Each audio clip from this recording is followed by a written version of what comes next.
Good morning, everybody. Bright and early. Thanks for coming out here today. Today we're going to be discussing live therapy. So what is live therapy? Less invasive ventricular enhancements with the Revivant device.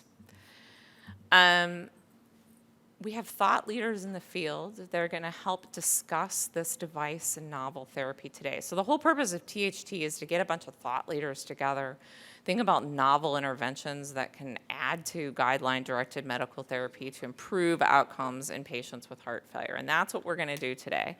And hopefully we'll have a live discussion, or a lively discussion with our panelists. I'm going to introduce our panelists here. We have Dr. Greg Stone, who comes to us from Mount Sinai here. Can you guys hear me okay? Yeah, okay, sorry, I thought somebody said speak up. Dr. Stefan Anker, he is coming to us all the way from Germany. He's at, is it Charité? Charité. My American accent, and trying not to butcher his place of employment. Dr. Rishi Puri is coming to us from the Cleveland Clinic.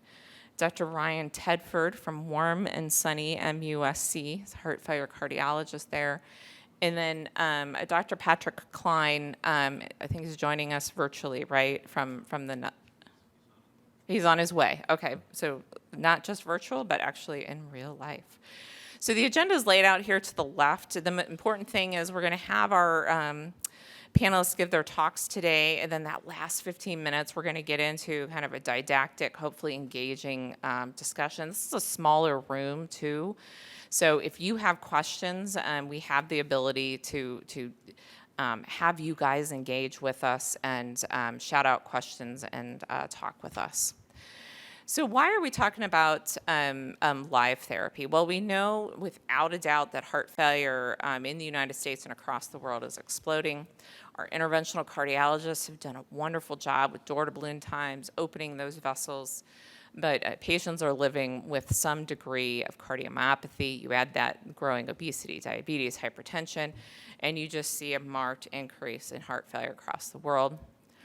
We all know the financials, right? We know that heart failure is expensive, $21 billion of medical costs, expected to be close to $50 billion by 2030, more than 6 million Americans with a cardiomyopathy diagnosis. So what is live therapy? So the concept is looking at energetics and improving contractile function of the heart. So you have a normal heart that sustains acute myocardial infarction, has eccentric remodeling. We're using the law of Laplace, and we're thinking about how this increases wall stress, increases myocardial oxygen consumption. Essentially, you have an inefficient ventricle. We're stimulating genes, adverse gene transcription, and progressive contractile dysfunction. Where does this fit into the current therapy regimen for patients? Well, pharma has come a long way, especially in the last 5 to 10 years, with therapies to improve outcome, but mainly focusing on those individuals with early heart failure, class 1, 2, and a small component of 3A heart failure. We know VADs, we know transplants. That field has certainly evolved and greatly improved outcomes. But here's our treatment gap. These individuals here, the class 3 heart failure readmissions, they're the ones that are going to be the focus of this discussion today. This is a picture of the Revivant device. The concept here is you're taking an ischemic cardiomyopathy with an aneurysm, okay, down here at the anterior apex. You're excluding that area and trying to improve Laplace's law and improve the energetics of that contractile ventricle. I'm not an interventional cardiologist or a surgeon. I'm not even going to pretend to be one, but this is just a nice cartoon, a live schematic of how the device is implanted, and we'll learn more about that here with the coming speakers. But essentially, you've got a transeptal puncture, an apical puncture. You're excluding that aneurysmal segment, and look what you can see on some of the imaging. You go from having an aneurysm and something that is really shaped like an egg to something that is nice with that triangular apex that we're typical or that we're used to seeing in patients with on echo. So here's a summary of some of the clinical trial data of studies ranging from 11 to 72 patients, and we have follow-up on some of these analyses out to 60 months. These ventricles are large, right? So end systolic volumes of 72 to 74 cc's, and post-procedure, we're shrinking that ventricle down. Does that lead to improved EF? Yes, it does. So we're seeing improvements in ejection fraction on the order of 25 to 35%. When we improve ejection fraction, patients feel better, right? So their Minnesota Living with Heart Failure questionnaires improve, their NYHA class improves, and patients are getting out. They're walking farther, they're going to the grocery store, they're spending time with family, and that is equally an important outcome for our patients with bad cardiomyopathy. You can't talk about a device without thinking about safety. So let's look at that. So this is a study of 72 patients over in Europe. There was 1 patient mortality from anaphylactic shock. There was 1 patient out of the 72 that had major bleeding requiring blood transfusion. And there was 1 patient with tricuspid insufficiency. How does that relate to other interventions that we think about, the TAVRs, the mitral edge-to-edge repair? Certainly very comparable and very acceptable safety profiles in studies to date. BioVentrix is the company that owns the Riviant device and live therapy, and in their pipeline, they have other novel things that we can consider and discuss. So one of those is injection of alginate implants. These are microspherical particles that we'll talk a little bit about today. And essentially, you're providing a scaffolding within the left ventricle to try to improve, again, the energetics of LV contraction. Some publications on this. I'm not going to spend a ton of time on this, but the purpose of THT is to think outside the box and think how we can move beyond just medical interventions to improve patients with cardiomyopathy. So with that, we're going to start our discussion today on live therapy and potentially at the end talk a little bit about the alginate microspheres. All right, thank you very much. So our next speaker, is it Dr. Anker? We don't actually have the agenda up here. Patrick Klein, okay. Apologize. Usually they have an outline, and I didn't want to be rude and get on my cell phone. Okay, you want me to talk first? Patrick's not here. Okay, so we're going to mix things up, and that's okay, right? Because we can do this. Oh, now I can see it here on my screen. We're going to have Dr. Do you mind pinch hitting Dr. Puri? Okay. He's going to pinch hit a little bit and talk about left ventricular regional functional assessment, and this is going to be an exciting talk. So. Thanks, Jenny. Absolutely. Good morning, everyone. It's great to be here, and what a great meeting it's been so far. In fact, it's probably not bad that we start off with imaging before we get into the nitty-gritties of the therapy that Patrick was going to talk to you about. I'm an interventional cardiologist that does coronary and structural interventions at the Cleveland Clinic, and I'm naturally inclined to want to play with new devices to improve structural heart diseases in patients, and so this is really a therapy that's where you get to work very closely with the surgeon. Here are my disclosures. So the way we're going to set up this talk is I'm going to briefly outline the problem that we have with echocardiography, which is really the foundation of screening these patients, but also to follow them up to try and understand the effect of these therapies that are now becoming fairly specific, regional, and boutique in terms of LV reshaping. We have a number of therapies on the horizon.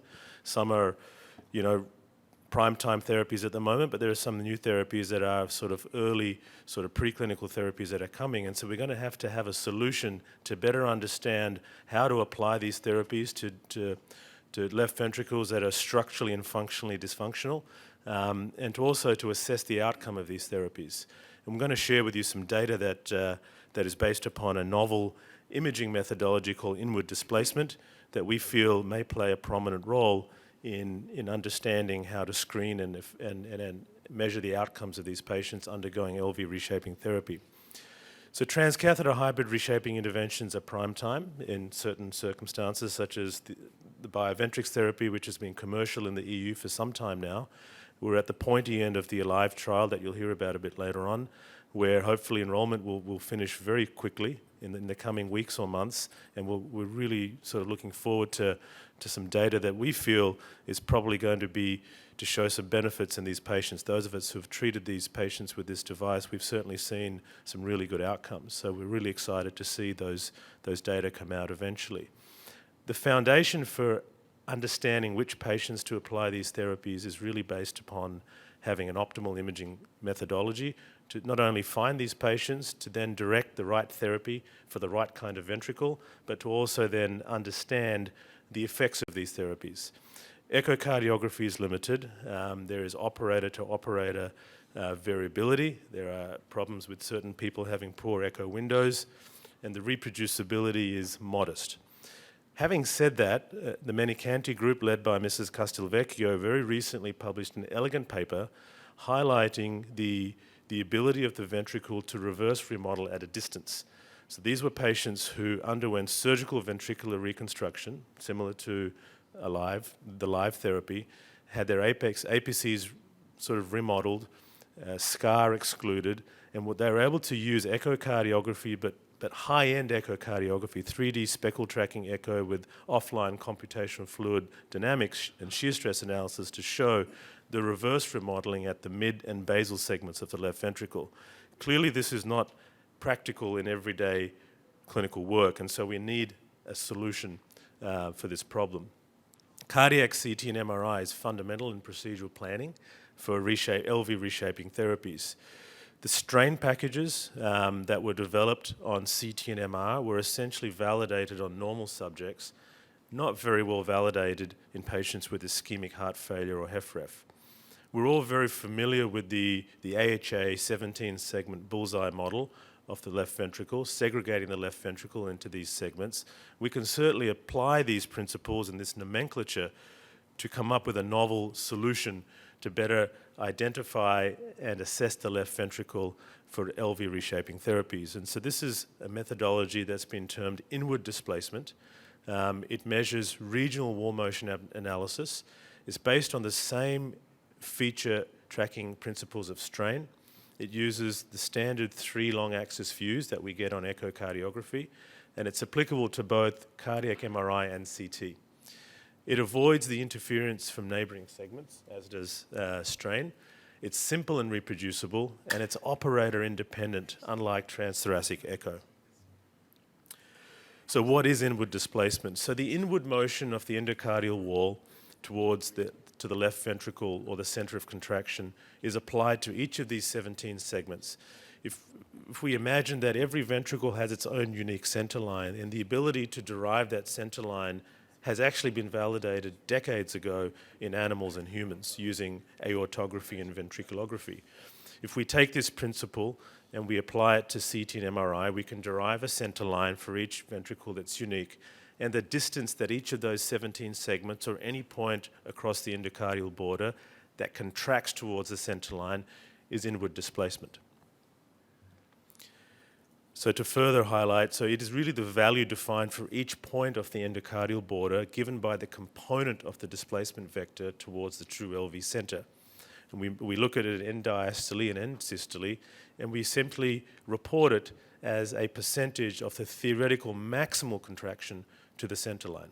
So 0% means no contraction of those segments. 100% corresponds to the theoretical limit that the ventricle or that particular segment contracts down onto its center line, and the percentage really is represented by inward displacement. So here's an example using MRI. You can see here the standard 3-chamber view, the 3 long-axis views, the 2-chamber, 3-chamber, and 4-chamber view, and you can see how that these regional segments are then segregated at the apex, mid-cavity, and basal wall, and then plotted on a 17-segment standard AHA bullseye model, and then we can derive the inward displacement expressed as a percentage for each of these 17 segments.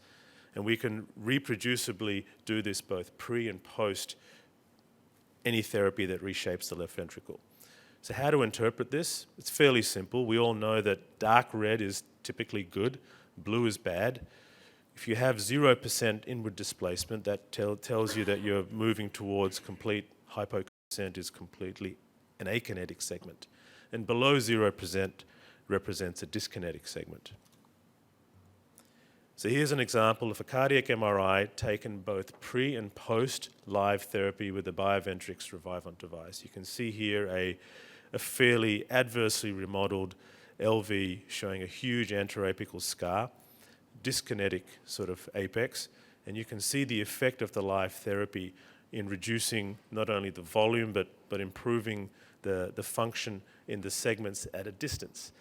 So how to actually understand this in a more accurate way? Well, here are the bullseye segments using inward displacement, both pre and post live therapy. And rather than visualizing and saying, well, the ventricle looks better on MRI and using global LV function or volumes, we can certainly hone down on each of these 17 segments and report the pre and post inward displacement. When you look at the case summary of that particular patient, in blue you can see the pre-procedural ejection fraction, the inward displacement of the basal segments in the middle graph, and the average displacement of the mid-LV segments on the right-hand side. And in green you can see the changes post-op. This particular patient had a dramatic improvement in LV function. You don't necessarily always see that with the Bioventrix device. It's really a volume reduction therapy that translates into better outcomes. But you can see here that the inward displacement was markedly improved, not only mostly in the mid-LV segment, but also at the base. So this clinches or confirms the observations from the Menicanti group about reverse remodeling at a distance after a patient undergoing a regional therapy for LV reshaping. So what we did is we analyzed data from Europe, patients who had undergone this therapy with pre and post CT or MRI at least 6 to 12 months post live therapy. And we looked at the inward displacement of all these patients pre and post. And you can see here the summary of the inward displacement data.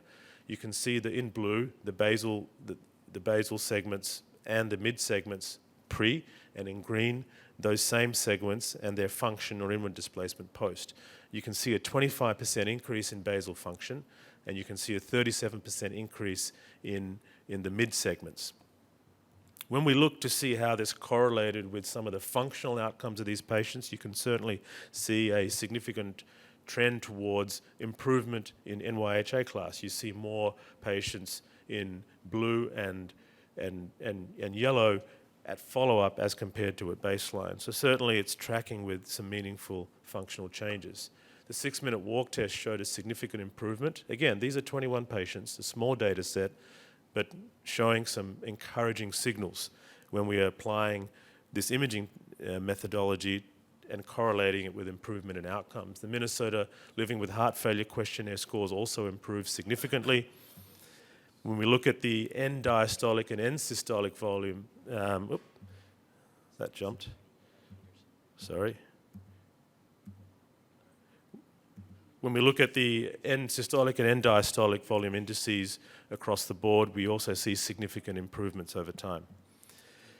Ejection fraction, unsurprisingly, didn't necessarily change significantly. We have a p-value of 0.13. We know that this is a therapy that doesn't necessarily hone in just on EF. This is a volume reduction therapy, but certainly, some encouraging signs, things are going in the right direction. This is jumping around a little bit. Your time's up. Time's up. I apologize. Let me just see. You have to conclude. I have to conclude. Thanks for your time. That's what it does to keep everyone involved. Wow, all right. This does, I guess, keep us definitely on time. So it's nice to see the symbiotic relationship between imaging and some of these structural heart interventions. They're both pushing forward in science. You're here. Wonderful. So we have the privilege of having Dr. Patrick Klein here, and he is going to give us some very exciting news about his single center long-term results, which are key with live therapy. would you like me to help you? What? How can I get to my Let's slides? do that one, and then it takes a minute, but it'll pop up for you. Great. So, sorry I was a bit late. We had an interesting morning in New York to walk from the hotel. There were 1,000 cabs normally and none this morning. So how do I play this? Yep, you're good. Just go down with that guy. Okay. So I work in the St. Antonius Hospital in Nieuwegein in the Netherlands, which is unpronounceable, but it's a heart center in the middle of the Netherlands. Usually we do about 2,000 open heart surgeries, and we focus a lot about innovation and transcatheter technology. These are my disclosures. So I'd like to start with a slide by Frank Lloyd Wright, stating that, the famous architect, stating that form follows function. That has been misunderstood, and form and function should be one, joined in a spiritual union. I think this is as true for the left ventricle as it is for architecture in general. But in reconstructing following post-myocardial infarction, it's reconstruction that follows scar. So we're talking about left ventricle scar as a target for heart failure treatment. So the scar tissue is afunctional, it's non-contractile, it can distort shape and hence function of the ventricle. It's a trigger for further progressive negative remodeling of the ventricle, and the tissue adds to an increased left ventricular volume. So after myocardial infarction, as stated to the right, there's thinning out, loss of contractile function, and compensatory dilatation and increase in motion of the non-impacted or remote myocardium. And then the ventricle starts to dilate, and this can lead to progressive heart failure. Whether or not the infarction is completely transmural will determine, in a large part, whether a through LV aneurysm or a more negatively remodeled ventricle with global dilatation is the result of the myocardial infarction. So this is an interesting study by Warner, who did a lot of studies on PV loops in heart failure, and he depicted the different stages of heart failure, A to D, as stated by the American Heart Association, ACC. And you see throughout ventricular dilatation, throughout different stages or increasing stages of heart failure, always leads to increase in function, increase in volume. So if you summarize it, it would end up like here. So when you go from stage 0 or A to D, your volumes tend to increase more and more. So the procedure stems from the idea of conventional left ventricular reconstruction. This is an open heart surgical procedure devised by, started with Cooley with classical aneurysm surgery, and it was taken on and developed further by people like Manny Conti and Vincent Dorr. The idea is to do an open heart surgical reduction of LV volume and reconstruct an elliptical shape. This would result in reduced wall stress and improvement in systolic function, but comes at the expense of, or the price of, a reduced diastolic function because of the increased stiffness of the ventricle. So here in summary is the procedure depicted. At the scar border zone, there's a suture placed, which is tied around a shaper, which was used to aim at a calculated ideal volume for the patient, and then the gap is closed over filled strips. Pretty much invasive procedure. So we started in 2016 with the live procedure as a less invasive alternative for our patients with ischemic heart failure. And we considered patients eligible for the procedure when they presented with symptomatic heart failure, at least neocarstation class 2 with increased NT-proBNPs, and ischemic cardiomyopathy of ejection fraction of below 40%, all after anterior myocardial infarction. All patients should have a dilated left ventricle, roughly aiming at 60 milliliters per square meter of polysurface area, with either a or dyskinetic scar in the anterseptal wall at the apex of at least 50% transmurality. So we used late enhancement MRI when there were no devices in place to delineate the scar, and possible because of ICDs in place or pacemakers, pacemakers. We used 4D CT as depicted here below. So we looked at wall thinning and akinetic dyskinetic motion to estimate where the scar area is and to see if the patients are eligible for reconstruction. And here's a case example of post-reconstruction. You see here are the anchor pairs in place, and you see there's no scar tissue remaining outside of the reconstruction. So here it is with motion. We tend to go to more and more to 4D CT because we can compare that during follow-up, especially when devices are in place, as a majority of these patients have. So here's post-op echo. It should run.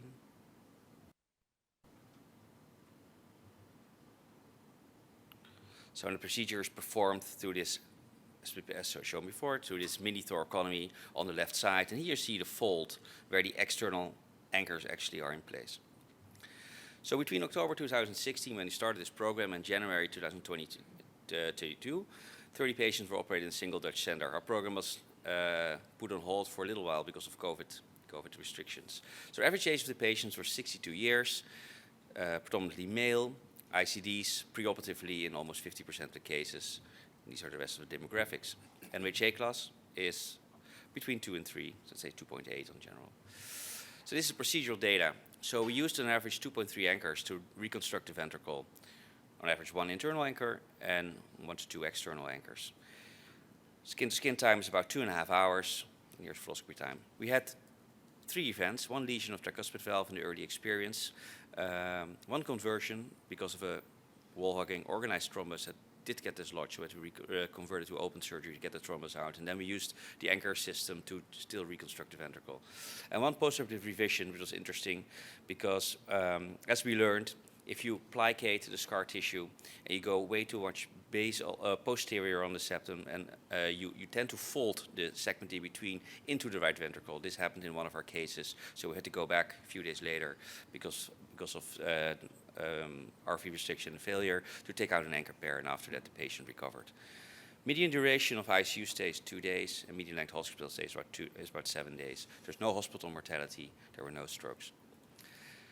In line what we just showed you, here's the intraoperatively 3D echo measurements of left ventricular ejection fraction is increased by 38%, and a decrease in end-systolic volume index by 35%, and a decrease in left ventricular and diastolic volume index by 30%. You see that the left ventricular and systolic volume index decreased more than the left ventricular and diastolic volume index, which is in line with an improved contractility of the ventricle.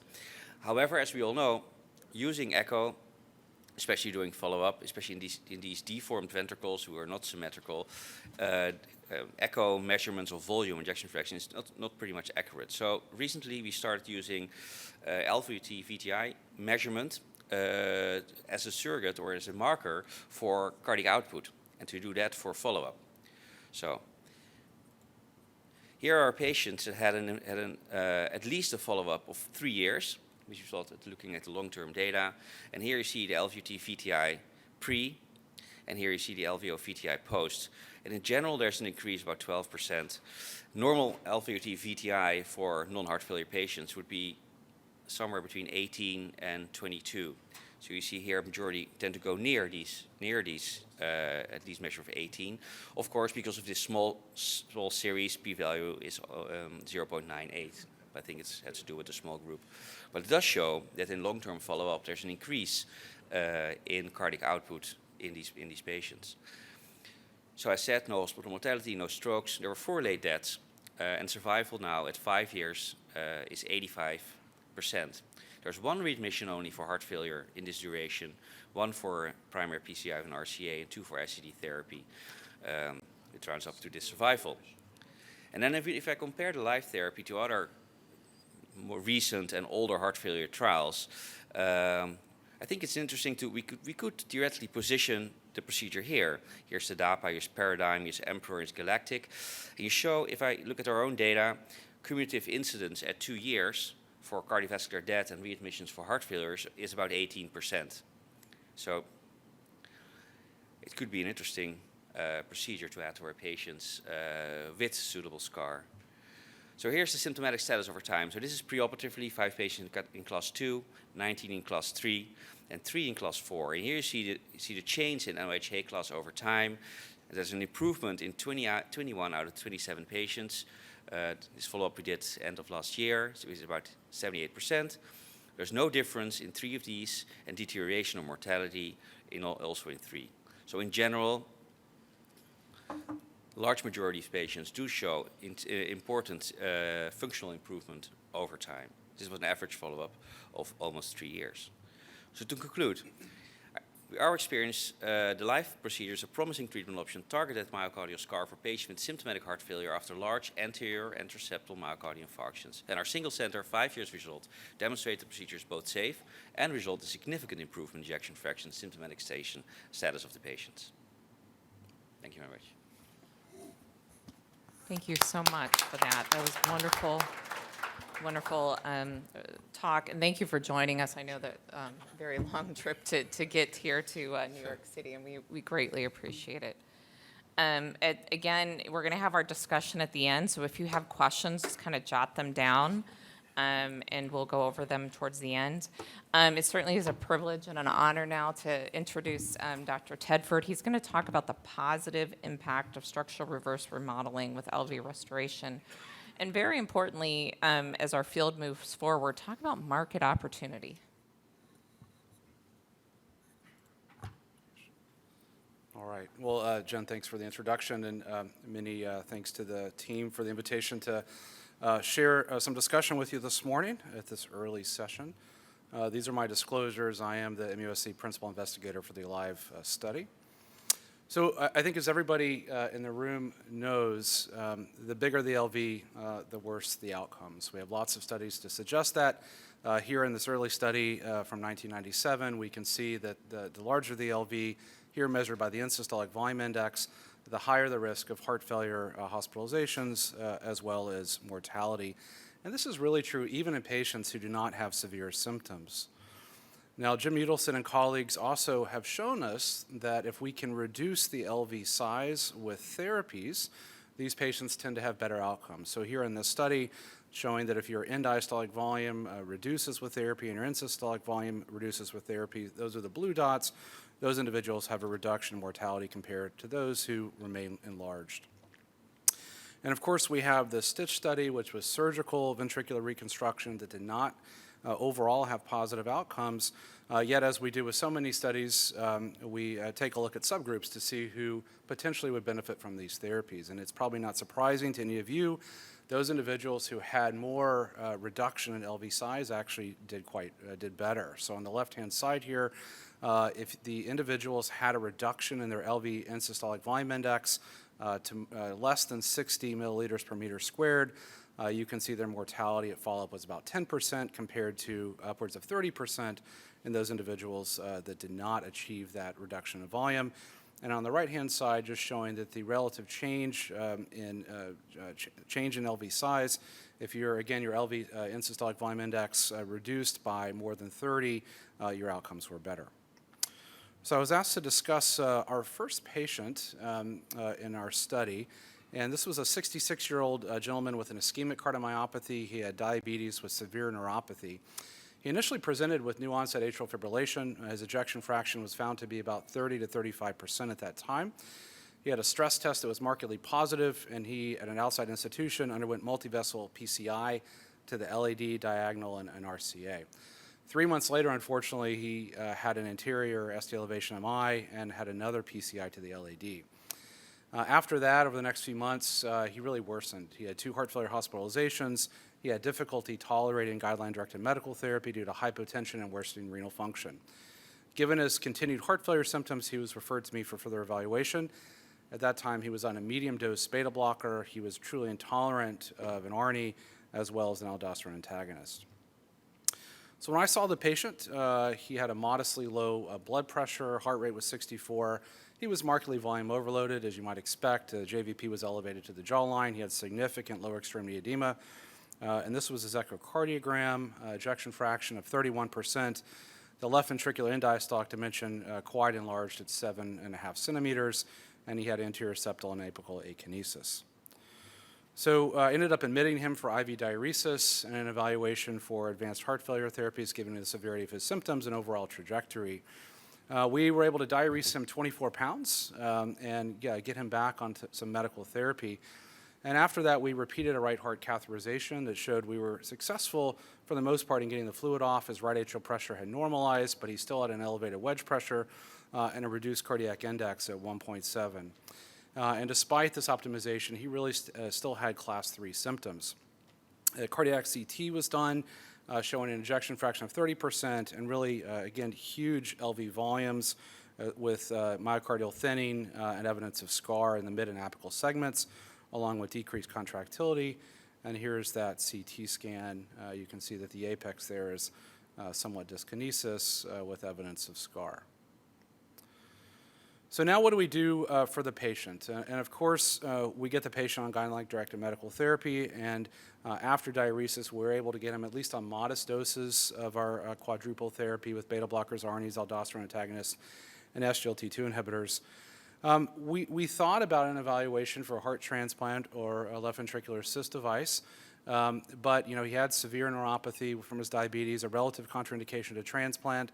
He was probably, actually fits nicely into the treatment gap that Dr. Calger described earlier, that he's not quite sick enough for an LVAD.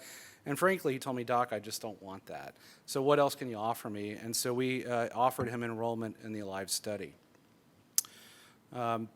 This here is his CT scan with the inward displacement analysis that Dr. Puri described for us. You can see the dyskinesis at the apex, but evidence actually of pretty good reserve, if you will, in the basal and mid walls. So we enrolled this gentleman in the ALIVE study, had successful anterior apical aneurysm plication via a small left anterior thoracotomy and right internal jugular access. He had a significant and immediate reduction in LV size. And then I recently saw him in 6-month follow-up. He was euvolemic on exam. He was now tolerating guideline-directed medical therapy, and he had improved his functional class, being class 2. This is his follow-up 6-month echocardiogram. Again, you can see the left ventricular size smaller, and these are the actual results compared to baseline. Probably a modest improvement in ejection fraction, but the left ventricular end diastolic and end systolic volumes had declined dramatically. And overall, a 42% reduction on end systolic volume index. Again, probably a good prognostic sign. So when I first heard about this study, I said, well, I think this is a good idea. We know from Stitch that there certainly is a group of individuals that could benefit, and perhaps if we could do this in a less invasive manner, we would not have the same morbidity and mortality associated with a surgical procedure. But I have to be a little bit honest with you. I thought I might be looking a little bit for a needle in a haystack. So, would I really have a lot of these patients in my clinic that would benefit from this type of therapy? Because, you have to have anterior scar and maybe a little bit of an aneurysm. And as my wife would tell you, I'm often wrong. And so, it truly is more common than I thought. I'm reminded that the burden of ischemic heart disease is actually only growing in the United States. Here, looking at total heart attacks as well as total ST elevation MI. And as Jen showed you earlier, about a fifth of patients who have an MI will develop heart failure within 5 years, and a significant number of those individuals will have post-infarct remodeling. And I think, unfortunately, over the last 2 years, we're only going to see this burden grow. So this is a case report we published in the European Heart Journal of an individual who had a delayed presentation of an ST elevation MI due to COVID, and he developed a VSD. Obviously not appropriate for this therapy, but that being said, I think we're going to see more and more of these individuals who have perhaps large anterior ST elevation MIs that present late and may benefit from a therapy like this. So I'm reminded as now we've enrolled a number of patients, and I actually look for this therapy, and you really won't find it unless you're looking for it. And I think a good example of that is amyloid, right? So if you think back kind of 10 years ago, we weren't really thinking about amyloid. Now it's something that we think about all the time in our patients with HFpEF. We know it's actually pretty common. And so when we're looking for it, we actually find it. And I've been really surprised at the number of patients I've seen who actually fit the inclusion criteria for this study. And I think it makes it all even better if we have a potential therapy for it. And so that's obviously what we're studying in this study. But with the approval of tafamidis for amyloid now, we have a therapy we can offer these patients. And perhaps we'll find with the ALIVE study, we have a therapy for these patients as well. So to summarize, LV enlargement is a marker of poor prognosis. But if we can reduce LV size with therapy, this is good. ALIVE therapy was designed to less invasively exclude LV scar and positively remodel the LV. The prevalence of ischemic heart disease is growing. Our preventative cardiologists have a little bit of work to do. But patients meeting inclusion criteria for the study may be more common than you think. They've certainly been more common than I thought. And I'm truly excited to see the results of the pivotal study. So thanks again for the invitation, and look forward to the discussion this morning. Thank you. Wonderful presentation, much appreciated. now we're going to close up our discussions today with Dr. Stone. He is going to give us the data, that we've been largely waiting for with the ALIVE IDE pivotal trial update here today at THT. Thanks. I wish I was going to give you the data, but I'm going to give you the update. So, thanks. So these are my disclosures. So as you've heard about, the Revivint TC Live procedure by Ventricle basically is aimed at patients with ischemic cardiomyopathy, but a specific subset of patients, particularly with anterior transmural infarction, with either severe hypokinesis, akinesis, or dyskinesis of the anterior wall apex, and perhaps some of the distal inferior wall and the septum. And by basically putting in a series of anchors in a hybrid procedure, which is done between an interventional cardiologist and a cardiac surgeon through a transeptal puncture by the interventional cardiologist and through a minimal left lateral thoracotomy by the surgeon, this technique is able to exclude in a minimally invasive way the left ventricular akinetic or dyskinetic segment, which by Laplace's law decreases wall stress, decreases left ventricular volume, and should improve efficiency of ventricular contraction without significantly worsening diastolic dysfunction. That's the goal. So to test this, Bioventrix, working in concert with the FDA, came up with the U.S. pivotal trial. This is a prospective multi-center pivotal trial in 120 patients. This is a non-randomized trial with a 2-to-1 patient allocation. Patients who are eligible for the procedure, there'll be 80 of those patients, will be receiving the live therapy and treated with maximally tolerated guideline-directed medical therapy, while a similar control group, which I'll be describing, 40 of those patients will be treated with guideline-directed medical therapy alone. And patients will be followed for the 1-year primary endpoint and for 5 years total. The hypothesis is that in patients with anterior scar and symptomatic heart failure, live therapy will significantly and safely improve heart failure symptoms, quality of life, and exercise capacity, prevent death and heart failure, readmissions for heart failure. And it's, again, my privilege to be the co-principal investigator of this study, along with Andrew Wexler. Jerry Estep is the co-principal investigator and has made sure we're doing everything right in terms of heart failure, et cetera. So the key inclusion criteria are the presence of a focal discrete scar involving the mid to distal anterior wall and or apex. It can be akinetic or dyskinetic.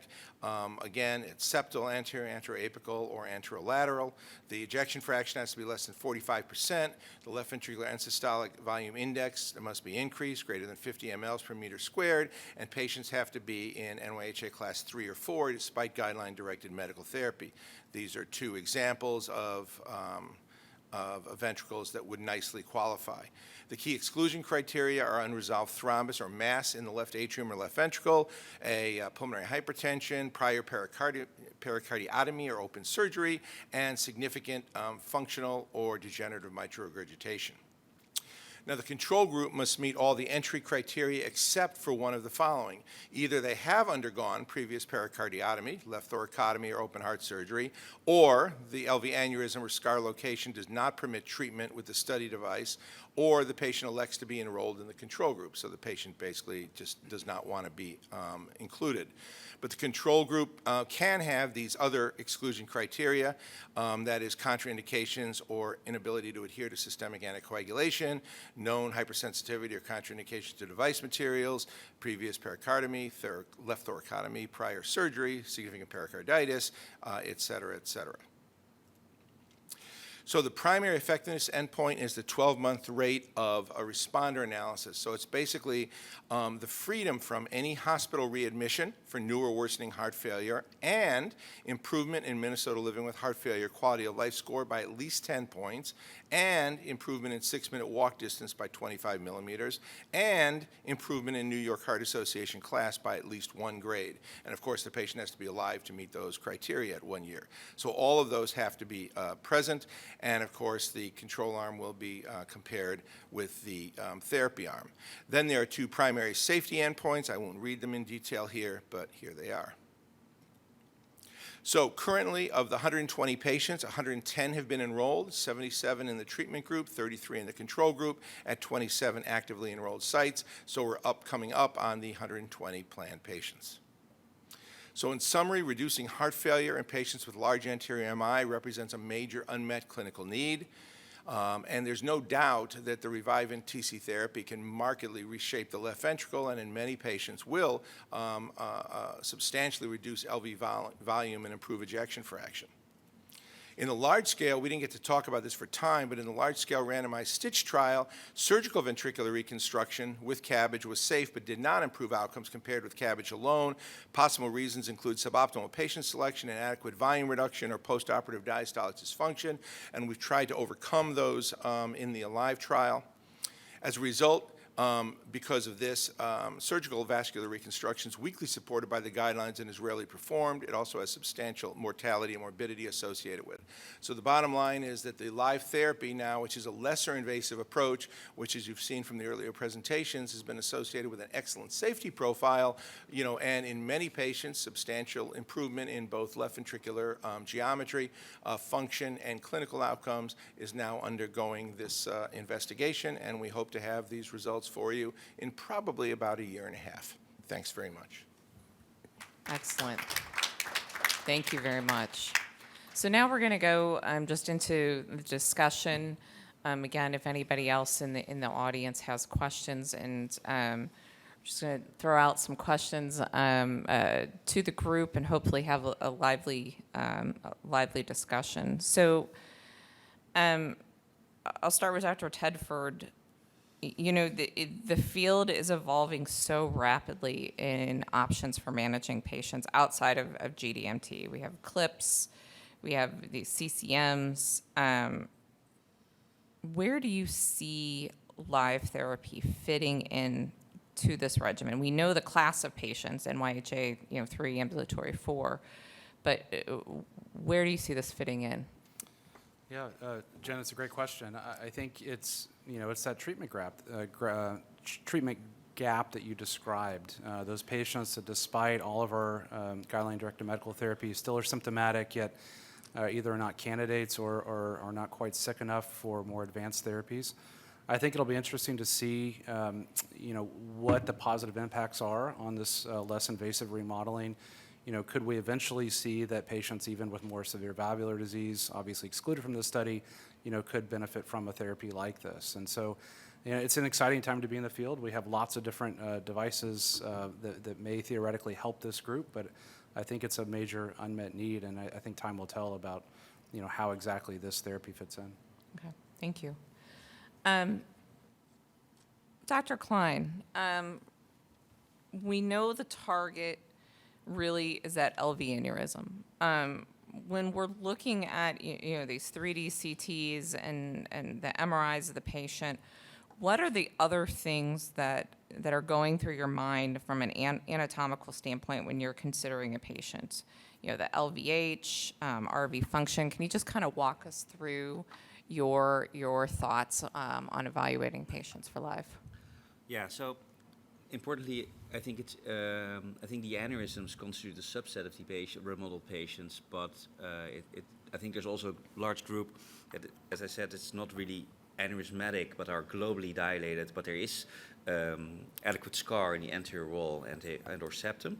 So that's one. I think in looking, we always evaluate, of course, right ventricular function, pulmonary arterial hypertension as potential enlarged risk factors. And there are multiple technical ways to reconstruct the ventricle. Optimally, we would use the internal and external anchors to take out as much of the septum as we can and go on the border of the scar nearing the lateral wall.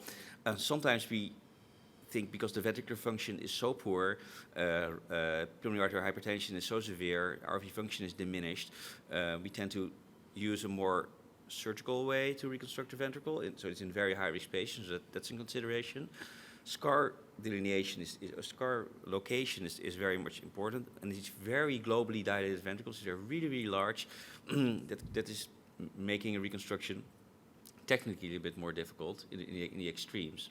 So we tend to look at pulmonary arterial hypertension, right ventricular function, scar extension, global dilatation, Of course, valvular function. So all these are considerations in general. Excellent.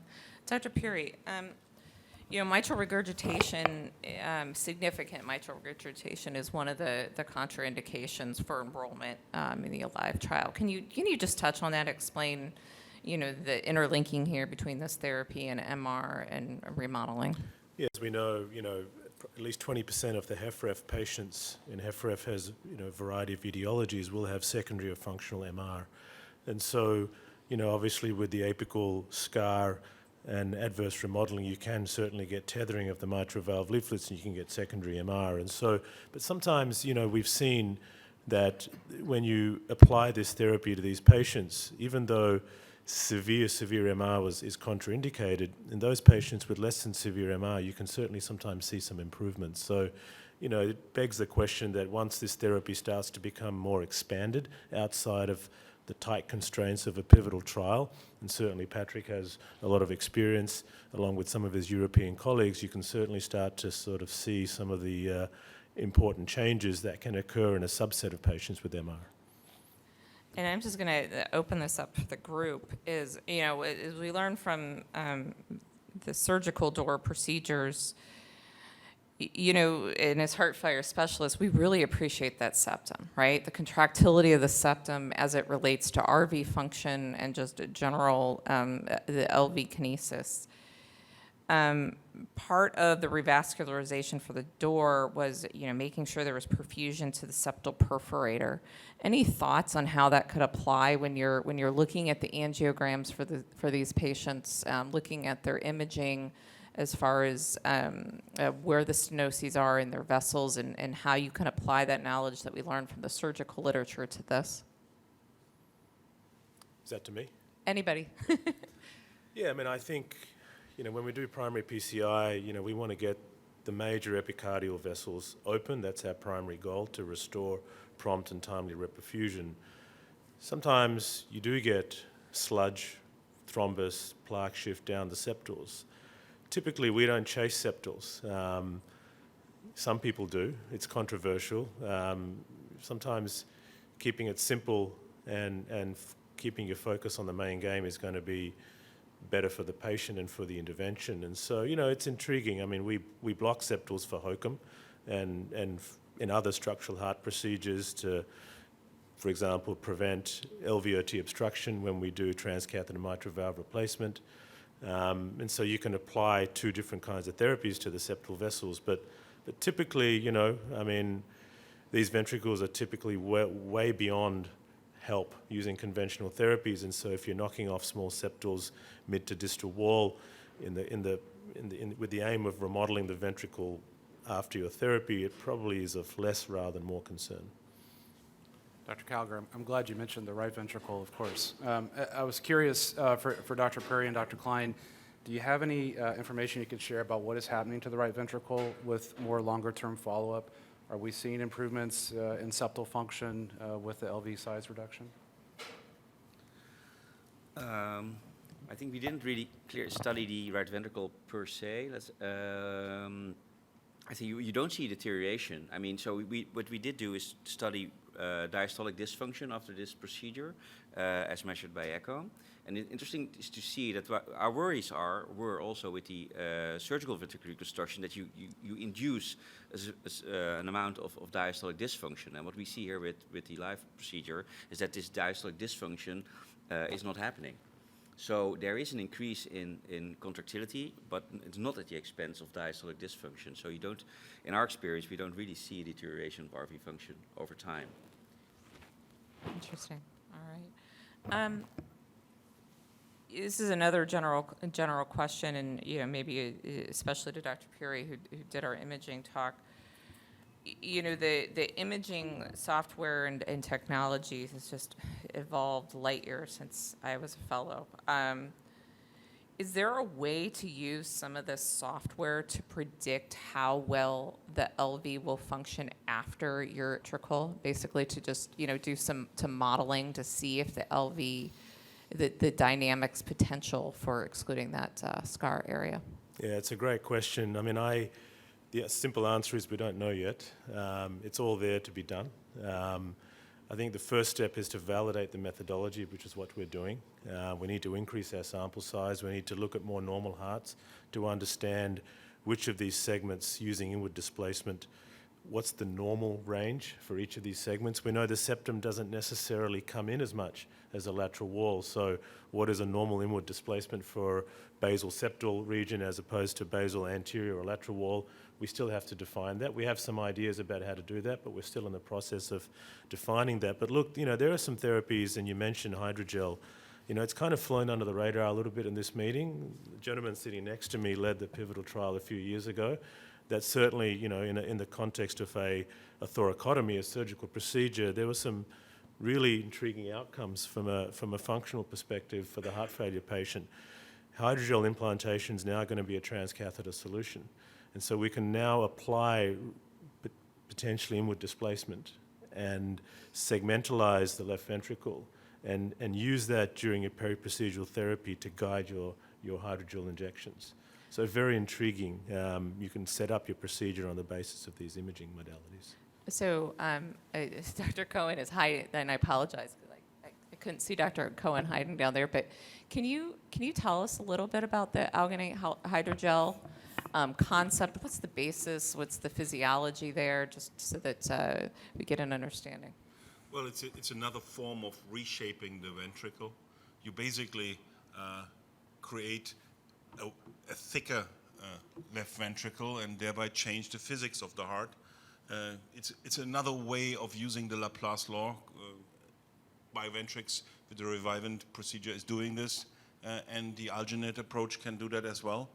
In the AUGMENT-HF trial, we had improvements in exercise capacity measured with the gold standard of exercise testing with the peak VO2 assessment in a controlled study. So that was rather impressive to see, and I think the concept of the Laplace law simply works, and you now just need to apply it. Excellent. Well, it is 3:45. Ooh, COVID brain. It is 7:45. Actually, 7:48. And that it tells us that we need to move forward to the rest of the meeting. But I think we take away from this is that there are all these wonderful, exciting therapies out there. And I would encourage each and every one of you, when you're in clinic with patients with cardiomyopathy and they're not thriving, I really think it's our duty to think about all these novel interventions to get patients feeling better and to get them living again with heart failure. So thank you for coming out, everybody.